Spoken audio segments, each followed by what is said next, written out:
செங்கோட்டையன் அவர்களை உள்ள கொண்டு வந்தது அப்படிங்கிறது ஒரு பிளஸ்ஸாக பார்க்கப்பட்டாலும் அந்த கிளீன் கவர்மெண்ட்டை விஜய் கொடுப்பாரு அப்படின்னு சொல்லும்போது அவருக்கு ஏற்கனவே 2001 அவர் மேல ஊழல் வழக்குகள் இருந்திருக்கு. அதாவது 2001 ஒரு கேஸ் இருக்குது, ஊழல் வழக்கு இருக்குன்னா அவர் தண்டனை பெற்றிருக்கணும். ஜெயலலிதா அவர்களால் தூக்கி எறியப்பட்டவர், ஜெயலலிதாவால் தூக்கி எறியப்பட்டவர் திருப்பி எதுக்கு ஜெயலலிதாவால் அடையாளம் காட்டப்படுறாரு? ஊழல்வாதிகள்னா அந்த பொன்முடி மாதிரி இன்னைக்கு ஊழலுக்கு குற்றம் சாட்டப்பட்டு பதவி இழந்துட்டு உட்காந்துக்கிட்டு இல்லை, செந்தில் பாலாஜி மாதிரி இழந்துட்டு உட்காந்துக்கிட்டு இல்லை, தொடர்ந்து கோர்ட்டு உங்களை கேள்வி கேட்டுக்கிட்டு இல்லை. ஊழல் குற்றச்சாட்டுகள் யார் மீது வேண்டாலும் யார் வேணா வைக்கலாம். பதட்டம் அப்படியே தண்ணியில் பார்த்தீங்களா? அவர் மேலே கேஸ் இருக்கு, அது இருக்குல்ல, விட்டுட்டு போ, ஏன் பெருசா பேசுற? நீ தான் எல்லா தேவ தூதர்களையும் பக்கத்திலே வச்சுக்கிட்டு இருக்கிறீங்களே, நேரடியா வானத்துல இருந்து இறங்கிட்டாங்கல்ல. இதை வரப்போது கிறிஸ்துமஸ் மாதம். விஜய்க்கு பின்னணியில பாஜக இருக்கிறதாக முன்னாடி குற்றச்சாட்டுகள் இருக்கு. முன்னாடி இருக்குன்னு சொல்லுங்க, ஏன் பின்னாடி இருக்குன்னு சொல்லுங்க. பாஜக ரெடி பண்ணி செங்கோட்டையன் அனுப்பிட்டாங்களா? அப்படி மைத்திரையனை யார் ரெடி பண்ணி திமுகவுக்கு அனுப்புனார்? முழு நேரம் ஆர்எஸ்எஸ் சித்தாந்தவாதி மைத்திரையன், அவரை ரெடி பண்ணி அங்க அனுப்புறது யாரு? கதிரானந்த் வீட்டுல இப்பவும் சொன்னேன், இப்ப அங்க ரைடு நடக்கும்போது நீங்க எப்படி ஓடுறீங்க? டாஸ்மாக்ல 1000 கோடி ஊழல் ஒண்ணு எப்படி இப்ப டெல்லிக்கு ஓடுறீங்க? அதான் சொன்னாரே தலைவர் தளபதி, மறைமுகமான கூட்டணியில் இருக்கக்கூடியது நீங்க, நேரடியான கூட்டணியில் இருக்கிறது அதிமுகன்னு சொல்லி தொலைநோக்கு பார்வையை தொலைச்சிட்டுல உட்காந்துக்கிட்டு இருக்கிறீங்க. அன்னைக்கு உங்கள்கிட்ட கொள்கை இருந்து சொல்லிங்க, ஓட்டு கேட்டீங்க. இன்னைக்கு சாராயமும் பணத்தையும் தவிர திமுக என்ன இருக்கு? அதிமுகவில் இருந்து செங்கோட்டையன் அவர்கள் வந்ததுக்கு பிறகும் அவர் ஜெயலலிதா அவர்களுடைய படத்தை வச்சிருக்கிறாரு. அதை விஜய் ஏற்றிருக்கிறாரு. யார் சொல்ற? தாவேகா ஏற்றுக்கொள். இது எங்க கட்சி விவகாரம், உங்களுக்கு என்ன பிரச்சனை? இல்ல, அதுவே திமுகவுல இருந்து யாராவது வந்தா கலைஞர் அவர்களோட போட்டோ அப்படியே வச்சு. நான் என்ன கேட்கிறேன், வா போட்டோ வச்சுக்கிட்டு வாங்க, அதுக்கப்புறம் பேசிக்கலாம். சொல்றது யாரு? நாத்தாக்கா. அதெல்லாம் ஒரு கட்சியாவே பார்க்கல. நான் என்ன சொல்றேன், வர சொல்லுங்க, அவர் வர சொல்லுங்க. அவர்கிட்ட இருந்து வரவங்கள சீமான் படத்தை வச்சுட்டு கட்சிக்குள்ள வர சொல்லுங்க, அப்புறம் பேசி. இலங்கையில போர் நடந்துகிட்டு இருக்கு, அதுக்காக இதுக்கு இப்படி எப்படி வீகம் வகுக்கணும், அதனால தமிழகத்துல இப்படி போராட்டம் நடத்தணும்னு ஏதாவது பேசணும். இது வரைக்கும் ஒரே ஒரு காணொலி இந்த சீமான் கொடுத்துருப்பாரா? இட்லிக்குள்ள ஆம குஞ்சு அவிச்சு வச்சது வரைக்கும் கதை சொன்னார்ல. மான் கறியில ஊர்கா பாட்டில் எப்படி டக்குன்னு கிருகிருன்னு இருக்குல்ல, கேட்கும்போது நமக்கு அதை விட அதிகமா இருந்துச்சு. ஆமக்கறியால 50 கிலோ கொடுத்து விட்டார். 50 கிலோ யாராவது கொடுத்து விடுவாங்களா? கவி சிந்திச்சு பார்க்கணுமா இல்லையா? நீ எவ்வளவு பெரிய ஃப்ராடா இருந்திருக்க. கவின் ஆணவ படுகொலையில கவினோட குடும்பத்துக்கு ஆதரவாக விஜய் போய் நிற்கல. எங்க ஆட்சியும் அதிகாரமும் நீங்க வச்சுக்கிட்டு உங்களுக்கு சாதிய ஆணவ படுகொலை நடந்திருக்கு, ஒரு சட்டத்தை ஏற்றுவதற்கு வக்கு இல்ல. அந்த ஊருக்கு போறீங்க, அந்த பையனுடைய வீட்டுக்கு போறதுக்கு முடியல. தம்பி அஜித்குமாரோட வீட்டுக்கு நீங்க போயிட்டு வந்துட்டீங்களா? இல்ல, திமுக தலைவர் தான் போகல, சிஎம் போகலன்னு சொன்னா கூட விஜய் அவர்கள் போயிருக்கணும்ல. அவருக்கு குடும்பத்துக்கு அத்தனை மாவட்ட செயலாளர்களையும் அனுப்பியிருக்கிறாரு, நின்றுக்கிறாரு. அவர் தான் திரும்பவும் சொல்றேன், அவருக்கு ஆர்டர் போடுறதுக்கு நீங்க யாருன்னு கேட்கிறேன். ஆர்டர் போடுறதுன்னு இல்லை சார், இது முக்கியமான ஒரு இஷ்யூ. மாற்றுன்னு ஒரு தலைவர் முன் வரும்போது இதெல்லாம் கவனிப்பாங்கல்ல. எல்லாத்தையும் கவனிச்சுதான் உங்களுக்கு செதுக்கிக்கிட்டு இருக்காரு. 2034 வெயிட்டா சொருவி விடுறதுக்குன்னு சொல்றேன். இன்க்ளூசிவ் நியூஸ் தமிழ் நேயர்களுக்கு வணக்கம். இன்றைக்கு நேர்காணலில் நம்ம கூட இணைஞ்சிருக்காங்க தாவேகா ஆதரவாளர் திரு ஜலீல் அவர்கள். நிறைய கேள்விகள் கேட்க போகிறோம், வாங்க பேசலாம். வணக்கம் சார். செங்கோட்டையன் அவர்களை உள்ள கொண்டு வந்தது அப்படிங்கிறது ஒரு ப்ளஸ்ஸாக பார்க்கப்பட்டாலும் அந்த கிளீன் கவர்மெண்ட்டை விஜய் கொடுப்பாரு அப்படின்னு சொல்லும்போது அவருக்கு ஏற்கனவே 2001 அவர் மேலே ஊழல் வழக்குகள் இருந்திருக்கு. அதுக்கப்புறம் அவர் எப்படி சொல்கிறதுனா வாச்சாத்தி கேஸ் எடுத்து சொல்கிறாங்க. அப்போ அவர் வனத்துறை அமைச்சராக இருந்தபோது அப்படி பாலியல் வன்கொடுமையே நடக்கலை அப்படின்னு சொன்னதாகவும். ஸோ இந்த மாதிரி அவரும் புனிதராக நேர்மையானவராக காட்டிக்கிறார்னா அவருக்கும் இந்த மாதிரி பின்னணியில் ஒரு அழுக்குகள் இருக்குது அப்படின்னு சொல்கிறாங்க. அதாவது 2001 ஒரு கேஸ் இருக்குது, ஊழல் வழக்கு இருக்குன்னா அவர் தண்டனை பெற்றிருக்கணும். புரியுதா உங்களுக்கு? செந்தில் பாலாஜி ஜெயலலிதா அவர்களால் தூக்கி எறியப்பட்டவர் இல்லைங்க சொல்றாங்க. ஜெயலலிதாவால் தூக்கி எறியப்பட்டவர் திருப்பியும் எதுக்கு ஜெயலலிதாவால் அடையாளம் காட்டப்படுறாரு? திருப்பியும் எதுக்கு அந்த அம்மா அவருக்கு சீட்டு கொடுக்குறாங்க? திரும்பவும் பள்ளிக்கல்வித்துறையினுடைய அமைச்சர். போன முறை அவர் பள்ளிக்கல்வித்துறையினுடைய அமைச்சர் இல்ல, இபிஎஸ் அவர்களோட தலைமையின் கீழே பள்ளிக்கல்வித்துறை அமைச்சரா இருக்கிறாரு. நான் என்ன கேட்கிறேன், அப்ப சீட்டு கொடுத்தது யாரு? அப்போ சீட்டு கொடுத்தது யார்? அப்போ அவருக்கு சீட்டு கொடுத்தது யார்? இபிஎஸ்ஸா அந்த அம்மாவா? அவங்க தானே கொடுத்தாங்க. தூக்கி எறியப்பட்டார், ஏன் சேர்த்துக்கிட்டாருன்றதையும் சொல்லுங்கள். ஊழல்வாதிகள்னா அந்த பொன்முடி மாதிரி இன்னைக்கு ஊழலுக்கு குற்றம் சாட்டப்பட்டு பதவி இழந்துட்டு உட்காந்துக்கிட்டு இல்லை, இப்போ செந்தில் பாலாஜி மாதிரி இழந்துட்டு உட்காந்துக்கிட்டு இல்லை. புரியுதுங்களா? உங்களுக்கு தொடர்ந்து கோர்ட்டு உங்களை கேள்வி கேட்டுக்கிட்டு இல்லை. ஊழல் குற்றச்சாட்டுகள் யார் மீது வேண்டாலும் யார் வேணா வைக்கலாம். அவதூறுகள் ப்ரூஃப் இல்லைன்றீங்க. நிரூபிக்கப்பட்ட குற்றவாளியா சொல்லுங்கன்னு கேட்குறேன். அவர் நிரூபிக்கப்பட்ட குற்றவாளியா? ஜெயிலில் போய் உட்காந்தாரா? ஒரு நாள் ஆச்சும். இங்கே மன்னர் பரம்பரைக்கிட்ட இருக்கிற ஒரு ஜெயிலில் போய் எத்தனை நாள் இருந்தீங்க? ராசா எவ்வளோ நாள் ஜெயிலில் இருந்தார்? கனிமொழி எவ்வளோ நாள் ஜெயிலில் இருந்தாங்க? செந்தில் பாலாஜி எவ்வளோ நாள் ஜெயிலில் இருந்தார்? இன்னும் போகிறதுக்காக காத்துக்கிட்டு இருக்கக்கூடியவர்கள் எத்தனை பேர்? கதிரானந்த் வீட்டில் ரைடு நடக்கும்போது நீங்கள் ஏன் பதறிட்டு டெல்லிக்கு ஓடுறீங்க? உத்தமர்கள் தானே, நிரூபிங்க. இப்போ நீங்கள் என்ன சொல்கிறீங்க? இன்னும் தீர்ப்பு வரலை அப்படின்னு தானே சொல்கிறீங்க. அவர் ஒரு நாள் ஜெயிலுக்கு போனாரா? கைது செய்யப்பட்டாரா? சொல்லுங்கள். அப்போ இல்லாத ஒரு நெரேட்டிவை இந்த திமுக ஏன் செட் பண்ணது? உண்மையை சொல்லி போலங்க, அதுக்கு உங்களுக்கு அருகதை இல்லை. உண்மையை நீங்கள் ஒருபோதும் பேச மாட்டீங்க. உண்மை என்ன, எத்தனை கிலோ எவ்வளோன்னு கேட்கக்கூடியவர்கள் நீங்கள். இன்னைக்கு மக்கள் அவர் பக்கம் நிற்கிறாங்க. பதட்டம் அப்படியே தண்ணியில் பார்த்தீங்களா? அவர் மேலே கேஸ் இருக்குது, அது இருக்குல்ல, விட்டுட்டு போ. ஏன் பெருசாக பேசுகிற? நீ தான் எல்லா தேவ தூதர்களையும் பக்கத்துலேயே வச்சுக்கிட்டு இருக்கிறீங்களே. நேரடியாக வானத்திலிருந்து இறங்கிட்டாங்கல்ல, இதை வரப்போகுது கிறிஸ்துமஸ் மாதம். நீங்கள் நேரடியாக இல்லை, தேவ தூதர்கள் எல்லாம் பக்கத்தில் வச்சுருக்கீங்க. செந்தில் பாலாஜி ஒரு கொள்ளைக்காரன்னு பேசுனது இந்த முதலமைச்சர் தான். அவர் மீது வழக்கு தொடுத்தது இந்த முதலமைச்சர் தான். இல்லைன்னு சொல்லுங்க. இதுக்கு பேர் என்ன? செங்கோட்டையன் அவர்கள் வந்து தாவேக்காவுக்கு போனதுக்கு அப்புறம் நிறைய செய்திகள் என்ன வருதுன்னா, மாற்றுக் கட்சியில இருந்து நிறைய பேர் வந்து தாவேக்காவுக்கு வர ஆரம்பிச்சிட்டாங்க. செங்கோட்டையன் வருகைக்கு அப்புறம் அதிமுகவுல இருந்து நிறைய அங்க அதிருப்தியாளர்களா இருக்கிறவங்க எல்லாருமே தாவேக்காவுக்கு வரப்போறதா பேசுறாங்க. திமுகவுலயும் வந்து பிடிஆர் அவர்கள் வரப்போறாங்க அப்படிங்கிற மாதிரிலாம் பேசுறாங்க. ஸோ மொத்தத்தில் பார்த்தா விஜய் சொல்லும் போதுமே வந்து போட்டியே வந்து டிஎம்கேவுக்கும் டிவிகேவுக்கும் தான் அப்படின்னு சொல்லும்போது தாவேகாவுக்கும் திமுகவுக்கும் தான் சொல்லியிருக்காரு. சொல்லுங்க. ஆளும் கட்சியை முன்னிலைப்படுத்தி நான் அதை சொல்றேன். நீங்க முன்னிலைப்படுத்துறீங்க, ஆதரவாளரா முன்னிலைப்படுத்தி அதை இல்ல. தமிழ் அவர் சொன்னதுன்னு தானே சொன்னீங்க. விஜய் அவர்கள் சொன்னதுன்னு தானே டிவிகே வெர்சஸ் டிஎம்கே தான். அதை தான் நானும் சொல்றேன். அவர் திமுக வெர்சஸ் தாவேகான்னு சொல்ல. அந்த வெர்சஸ்ல வந்து டிஎம்கே இருக்கு, ஏடிஎம்கே வந்து இல்ல.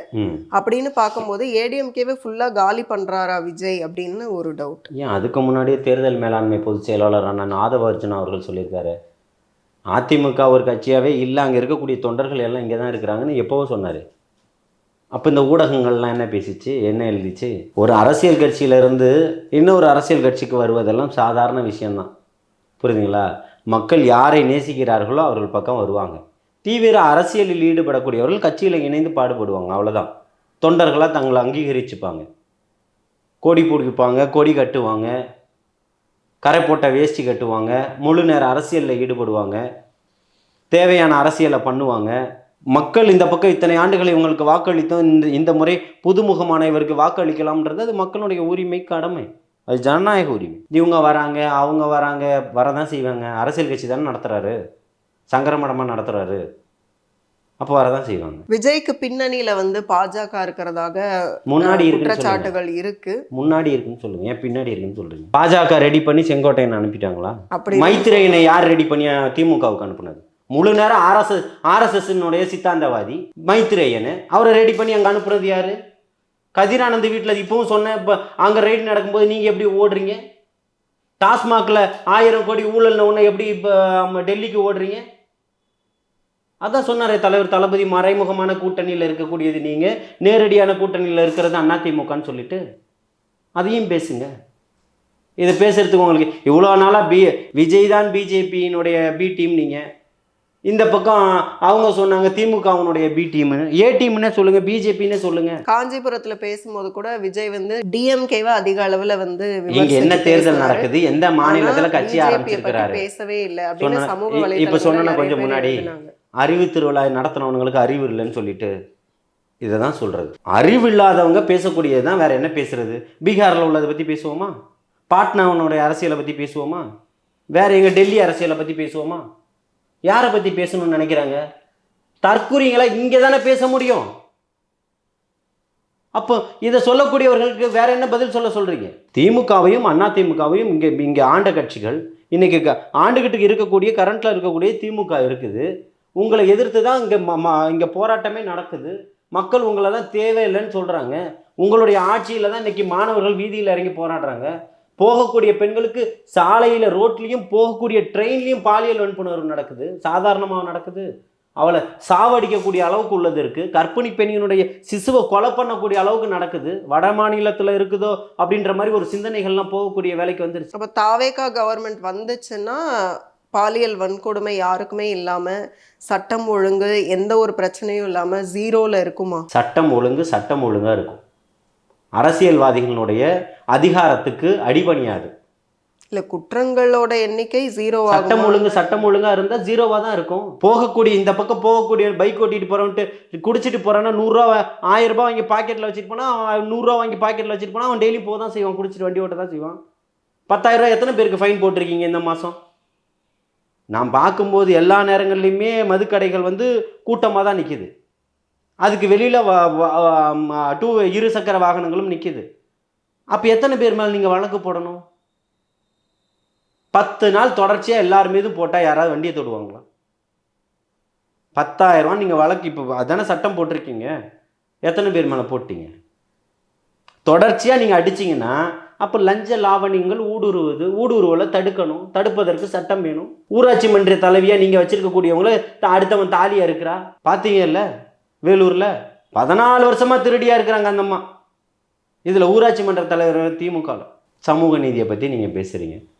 ஆனால் என் அக்கா 2 பேரும் ஜெயிச்சிருக்காங்க. அந்த பிள்ளை அவங்களுக்கு சேர் கொடுக்கறதுக்கு வக்கு இல்லை, அவங்களுக்கு கட்டடத்துக்குள்ளே அனுமதி இல்லை. தென் மாவட்டங்களில் தீட்டு பார்க்குறீங்க. நீங்கள் சமூக நீதியை பற்றி பேசுகிறீங்க. அதனால தான் எல்லாருக்குமான தலைவர் அம்பேத்கர்ன்ற புத்தக வெளியீட்டு விழாவில் அவங்கள கூப்பிட்டு அவங்களுக்கு மரியாதை செஞ்சார். தொலைநோக்கு பார்வையை தொலைச்சிட்டுலாம் உட்காந்துக்கிட்டு இருக்கிறீங்க. அன்னைக்கு உங்கள்கிட்ட கொள்கை இருந்து சொல்லிங்க, ஓட்டு கேட்டீங்க. இன்னைக்கு சாராயமும் பணத்தையும் தவிர திமுக என்ன இருக்குது? அதிமுகவில் இருந்து செங்கோட்டையன் அவர்கள் வந்ததுக்கு பிறகும் அவர் ஜெயலலிதா அவர்களுடைய படத்தை வச்சிருக்கிறாரு. அதை விஜய் ஏற்றிருக்கிறாரு. யார் சொல்றா? தாவேகா ஏற்றுக்கொள். இது எங்க கட்சி விவகாரம், உங்களுக்கு என்ன பிரச்சனை? இல்ல, அதுவே திமுகவுல இருந்து யாராவது வந்தா கலைஞர் அவர்களோட போட்டோ அப்படியே வச்சு, நான் என்ன கேட்குறேன், வா போட்டோ வச்சுக்கிட்டு வாங்க, அதுக்கப்புறம் பேசிக்கலாம். சொல்றது யாரு? நாத்தாக்கா. நான் அதெல்லாம் ஒரு கட்சியாவே பார்க்கல. நான் என்ன சொல்றேங்க, வர சொல்லுங்க, அவரை வர சொல்லுங்க. அவர்கிட்ட இருந்து வரவங்கள சீமான் படத்தை வச்சுட்டு கட்சிக்குள்ளே வர சொல்லுங்க, அப்புறம் பேசிக்கலாம். அதுக்கு ஃபீல் பண்ண வேண்டியது தமிழக வெற்றி கழகம். இவர் ஏன் ஃபீல் பண்ணுறாருன்னு கேட்குறேன். இன்னொரு கேள்வி என்னன்னா, கவின் ஆணவ படுகொலையில் அந்த இதுல அந்த கவினோட குடும்பத்துக்கு ஆதரவாக விஜய் போய் நிற்கலை அப்படிங்கிற குற்றச்சாட்டும் வைக்கப்படுது. அப்போ ஏன்னா தேவர்களோட வாக்கு உங்களுக்கு போயிடும் அப்படிங்கிறதுக்காக போகலை. ஸோ அது ஏன், என்ன காரணம்? ராம்குமார்னு ஒரு தம்பி சிறையில் படுகொலை செய்யப்பட்டார் தெரியுமா? தற்கொலை பண்ணிக்கிட்டாங்கன்னு பேசிட்டாங்க, ஞாபகம் இருக்கும்னு நினைக்கிறேன். சுவாதி கொலை வழக்கில் நுங்கம்பாக்கம் ரயில் நிலையம் கரண்ட் கம்பம் கரண்ட் கம்பம் இல்லை, கரண்ட் ஷாக் அடிக்கலை, அந்த ஒயரை அவர் கடிச்சு செத்துட்டாருன்னு சொல்லிட்டு அவரை பார்க்க வந்தவங்கள்ட்ட 2 நாளைக்கு முன்னாடியே சொல்லியிருக்கிறாரு, என்னை கொன்னுடுவாங்க ஏதாவது ஒரு வகையிலன்னு. அவரே தற்கொலை பண்ணிக்க போகிறவர் யாராவது சொல்லுவாரா? அதையும் சேர்த்து கேளுங்க. என்ன, அதுக்கடுத்து இன்னும் நிறைய லிஸ்ட் இருக்கு, அதையும் அதோட சேர்த்து கேளுங்க. அது அவங்க கிட்ட கேட்டுக்கலாம். இதுக்கு கவின் இல்ல, அதுக்கும் ஏன் ஒரு தளபதி போலன்னு கேளுங்கன்ற. எல்லாத்துக்குமே எங்க ஆட்சியும் அதிகாரமும் நீங்க வச்சுக்கிட்டு உங்களுக்கு சாதிய ஆணவ படுகொலை நடந்திருக்கு, ஒரு சட்டத்தை ஏற்றுவதற்கு வக்கு இல்ல, அந்த ஊருக்கு போறீங்க, அந்த பையனுடைய வீட்டுக்கு போறதுக்கு முடியல. தம்பி அஜித்குமாரோடைய வீட்டுக்கு நீங்க போயிட்டு வந்துட்டீங்களா? இல்ல, திமுக தலைவர் தான் போகல, சிஎம் போகலன்னு சொன்னா கூட விஜய் அவர்கள் போயிருக்கணும்ல. அவருக்கு குடும்பத்துக்கு அத்தனை மாவட்ட செயலாளர்களையும் அனுப்பியிருக்கிறாரு, நின்றுக்கிறாரு.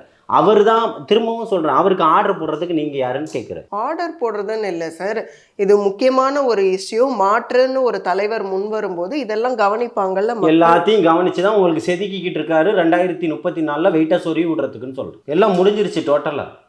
இன்னும் 1 மாதம் முழுக்க பிரேக்கிங் நியூஸ் தான் உங்களோட சேனலுக்கெல்லாம். எல்லா பத்திரிகைகளும் கொண்டாட்டமாக இருக்கும். அடுத்த 6 மாதம் இன்னும் வேறு லெவல். பிப்ரவரியிலலாம் உச்சத்தில் இருக்கும். அதுக்கப்புறம் வேட்பாளர் அறிவிப்புகள் வந்துடும், தேர்தல் இருக்கும். களத்தில் காட்டுறோம் 2026 ஏன் போகிறாங்க, எங்கே போகலைன்னு.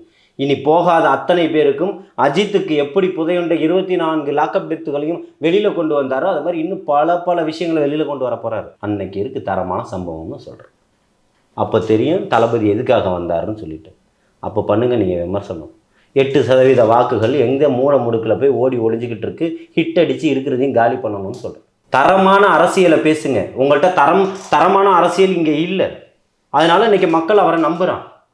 50 ஆண்டுகால அரசியல் அனுபவம் கொண்டவர், 9 முறை சட்டமன்ற உறுப்பினராக இருந்திருக்காரு, 10 முறை சட்டமன்ற தொகுதிக்கு போட்டியிட்ட ஒருத்தர் தமிழக வெற்றி கழகத்தை நம்புறாருல்ல. மேற்கு மண்டலத்துல வந்து தாவேகாவுக்கு ஆதரவு அதிகரிச்சிருக்கிறதாவும், ஸோ இதை கேள்விப்பட்டு செங்கோட்டையன் முழு அதாவது அவர் இந்த முடிவுக்கு வந்ததே அதை மெயினா வச்சுதான் அப்படின்னு கூட சென்னையில முதல்வர் மகன் இருக்கக்கூடிய தொகுதியிலே தோற்கிறாரு. அந்த தகவலையும் கேளுங்க. எப்படி மேம்போக்கா கேட்குறீங்க?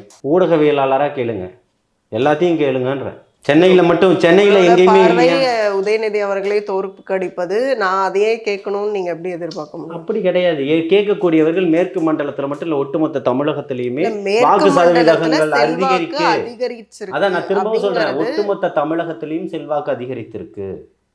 ஒட்டுமொத்த தமிழகத்திலையுமே சொல்றேன், மேற்கு மண்டலத்துல மட்டும் சொல்லல. இல்ல, நான் ஆய்வுகள் அடிப்படையில அந்த கேள்வி அவருக்கு அவரோட ஆய்வின் ஒட்டுமொத்த அடிப்படையில தமிழகத்திலையும்ங்கிறது எங்களுக்கு தெரியல. இல்ல, நீங்க சொல்றது உண்மைதான், மாற்று கருத்து கிடையாது. அவர் இப்போ வரும்போது இன்னும் கொஞ்சம் பலமாக இருக்கும். அங்கே போட்டியிடக்கூடியதுகள் இருக்கும். திமுகவுக்கு மேற்கு மண்டலத்தில் இல்லையா? வாய்ப்புகள் இல்லை. ஏற்கனவே அதிமுக தானே ஜெயிச்சாங்க. அந்த மாதிரி ஒட்டுமொத்த தமிழகமும் இன்னைக்கு தலைவர் தளபதி அவர்கள் தான் நம்பி இருக்கு. மாற்றம் வேணுன்றதை முடிவு பண்ணிட்டாங்க. ஜென்சி கிட்ட பூராவும் இந்த பக்கம் தான் நின்றுகிட்டு இருக்கு. தலைவர் தளபதியினுடைய தம்பிகளும் தங்கைகளும் இன்னைக்கு விர்ச்சுவல் வாலியர்ஸ் போட்டு அடின்னு அடித்து நவுத்திக்கிட்டு இருக்கான். இங்கே நீங்கள் எதை பேசினாலும் உடனே போய் அதுக்கான தகவல்களை தேடி எடுத்து போட்டுக்கிட்டு இருக்கான். என்ன நடக்குதுன்றதை ஒவ்வொருத்தனும் அப்டேட் பண்ணிகிட்டு இருக்கிறான். செங்கோட்டையன் ஒருத்தர் வராருன்னா இன்னைக்கு யார் செங்கோட்டையன் போய் தேட ஆரம்பிச்சார். அவர் என்ன எம்ஜிஆர் கால அரசியல்வாதிகள் சொல்கிறாங்களேன்னு போய் தேட ஆரம்பிக்கிறான், படிக்கிறான், பார்க்குறான். எல்லாருக்குமான தலைவர் அம்பேத்கர்னு அண்ணன் புத்தகம் கொடுக்கும்போது அத்தனை பேரும் புத்தகத்தை வாங்குறான், படிக்கிறான். 100% இது இல்லாமல் 30% வாங்கியிருக்க மாட்டானா, 10% படிச்சிருப்பானா இல்லையா? அப்போ கொண்டு போய் சேர்க்கிறாருல்ல ஏதோ ஒரு இடத்துல. இளைஞர்களை வந்து திமுக அரசியல் மயப்படுத்தின அளவுக்கு தாவேகா வந்து அவங்களுடைய ரசிகர்களை அரசியல் மயப்படுத்தலை. இந்த ஜென்சி கிட்ஸ் போன முறை யாருக்கு ஓட்டு போட்டாங்க சொல்லுங்க? மேபி அதிக அளவில் சீமான் அவர்களுக்கு போட்டிருக்கலாம், திமுகவுக்கு போட்டிருக்கலாம்ல. அப்போ யார் அரசியல் மயப்படுத்தியிருக்கணும்? 18 வருஷமா, 2 வருஷமாக தான் அவர் இருக்கிறார். 18 வருஷமாக அவனை பார்த்துக்கிட்டது யார்? நீங்கள் தானே. அரசியல் மயம் ஆக்காதது திமுகவும் அதிமுகவும் இந்த சீமானும் தான். ஆக்கியிருக்கணும் இல்லை? ஏன் ஆக்கலை? அவங்க 3 பேருக்கு தானே மாற்றி ஓட்டு போட்டிருப்பான். இன்னும் அவங்க அரசியல் மயப்படுத்தப்படலை அப்படிங்கிறது திமுகவால் தான், அதிமுகவால் தான்ங்கிறீங்க. இன்னது நேற்று எல்லாமே இப்போ எக்மூர் பேபி ஹாஸ்பிட்டல்லேருந்து வந்துட்டாங்களா எல்லா பசங்களும்? இல்லை வேற்று கிரகத்துலேருந்து வந்துட்டாங்களா? அந்த இப்போ இருக்கக்கூடிய 40 வயசு வரைக்கும் இப்போ இன்றைக்கி இருக்கக்கூடிய அத்தனை பேரும் உங்ககிட்ட தானே இருந்திருக்கான். அதிமுகவில், திமுகவில், நாம் தமிழரில், ஏதோ விடுதலை சிறுத்தைகளில் ஏதோ ஒரு கட்சியில் தானே இருந்திருக்கான். அப்போ அவனை அரசியல் மயமாக்காதது யார் பொறுப்பு? திமுக தான், அதிமுக தான், நாம் தமிழர் தான். நாம் தமிழரில் இன்றைக்கி எல்லா மாவட்டங்களே பிச்சுக்கிட்டு வெளியில் வந்துச்சு. எல்லோரும் எங்கே போயிட்டாங்க? அவங்கெல்லாம் இங்கே தமிழக வெற்றி கழகத்துக்கு தானே வந்தாங்க. அவங்களையும் வந்து தற்கூரி, அணில் குஞ்சுகள், மூளை இல்லாதவங்கன்னு சொல்கிறாங்களா? அரசியல் மயப்படுத்தலைன்னு சொல்கிறாரா? உங்கள்கிட்ட இருந்தவங்கெல்லாம் பிரிஞ்சு போகிறதுக்கான காரணம் என்ன? அரசியல் மயப்பட்டதுனால. கரெக்டா? இன்னும் அரசியல் மயப்படாமல் ஒரு கூட்டம் உட்கார்ந்துக்கிட்டு இருக்கு. உங்களோட தோளோடு தோள் சேர்ந்து நின்ற நண்பர் ஜெகதீச பாண்டி இன்னைக்கு எல்லாத்தையுமே எடுத்து சொல்லிக்கிட்டு இருக்கிறார். இலங்கையிலேருந்து ஒரு எம்பி பேசிக்கிட்டு இருக்கிறார். இலங்கைக்கு நீங்கள் போனதும், நீங்கள் வந்து ஈழத்தமிழர் பிரச்சனைக்கு போனதும், அண்ணன் பிரபாகரன் அவர்களை பார்த்ததுக்குமான விளக்கங்கள் நீங்கள் என்ன சொன்னீங்க இது வரைக்கும் சொல்லுங்கள். இத்தனை ஆண்டுகள் பேசுகிறாரு, எல்லாத்தையுமே நீங்கள் ரசிச்சிருப்பீங்க. இந்த மாதிரி இலங்கையில் போர் நடந்துக்கிட்டு இருக்கு, அதுக்காக இதுக்கு இப்படி வீகம் வகுக்கணும், அதனால் தமிழகத்தில் இப்படி போராட்டம் நடத்தணும்னு எதாவது பேசணும்னு இது வரைக்கும் ஒரே ஒரு காணொலி இந்த சீமான் கொடுத்துருப்பாரா? இட்லிக்குள்ளே ஆமை குஞ்சு அவிச்சு வச்சது வரைக்கும் கதை சொன்னார்ல. மான்கறியில் ஊர்கா பாட்டில் எப்படி டக்குன்னு கிருகிருன்னு இருக்குல்ல கேட்கும்போது, நமக்கு அதை விட அதிகமாக இருந்துச்சு. ஆமக்கறியால் 50 கிலோ கொடுத்து விட்டாங்க. 50 கிலோ யாராவது கொடுத்து விடுவாங்களாங்க கறி? சிந்திச்சு பார்க்கணுமா இல்லையா? நீ எவ்வளோ பெரிய ஃப்ராடாக இருந்திருக்கிற, மக்களை மடைமாற்றம் வேலை பார்த்துருக்குற, உன்னுடைய வாக்குகள் நீ சொல்லக்கூடிய ஏதாவது உண்மை இருந்திருக்கா? நீ போனதில் சாப்பிட்டதையும் PK-47 சுட்டதையும் அது கூட உண்மையாக ஒரு துப்பாக்கி பேர் சொல்லியிருக்கலாம்ல. PK-47 ஒரு துப்பாக்கியில் சுட்டேன்னு சொன்ன தலைவனை நீங்கள் பார்த்துட்டு இருக்கீங்க. உங்ககிட்ட என்ன உண்மை இருக்குது? இப்போ கொஞ்ச நாளைக்கு முன்னாடி தீபாவளியில் அதெல்லாம் ஒட்டியிருந்தாங்க, தெரியுமா தெரியாதா? தீவுத்தூடலில் நானும் வாங்கினேன், நம்ம வீட்டில் உள்ள பிள்ளைகளுக்கு பட்டாசு வாங்கிறதுக்காக PK-47 ஒட்டியிருந்தாங்க. அதுக்கு பேர் என்ன தெரியுமா? சீமான் துப்பாக்கி. AK-47 துப்பாக்கி அல்ல, சீமான் துப்பாக்கி. அந்த மாதிரி உங்களுக்கு ஏதாவது போர் அடிச்சது, அதிகப்படியான டிப்ரெஷனில் இருந்தீங்கன்னா பாருங்கள் வீடியோ, ஓரளவுக்கு தெளிவு பிறக்கும். அடடா இவன் நம்மளை விட பயங்கர குழம்பி போயிருக்கான் போல இருக்குன்னு சொல்லிட்டு, புரியுதுங்களா? அதெல்லாம் பேசிக்கிட்டு நீ மரத்துக்கிட்டையும் மாட்டுக்கிட்டையும் நீ பேசிக்கிட்டு மக்களை ஏமாற்றிக்கிட்டு இருக்கிற. இதெல்லாம் மக்கள் பார்த்து நம்புவாங்கன்னு நினைக்கிறேன். 8% வருதா 1% வருதான்றதை வரக்கூடிய தேர்தல் காலத்தில் பார்ப்போம்.